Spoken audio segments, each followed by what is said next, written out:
இன்னில இருந்து புரட்டாசி ஆரம்பிக்குது. இன்னும் 1 மாசத்துக்கு வீட்ல சாம்பார் தான். என்னது, சோத்துல சாம்பாரா?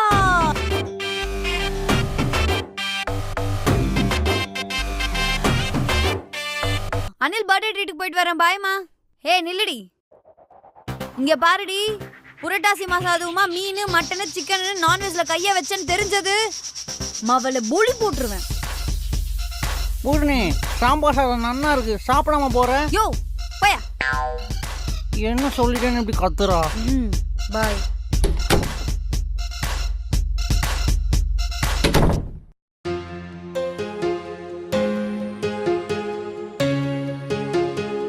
ஹே ஹே, எனக்கு முன்னாடி வந்து உட்காந்துட்டியா? ஹாப்பி பர்த்டேடா. தேங்க்யூ. சரி சரி இருக்கு உனக்கு.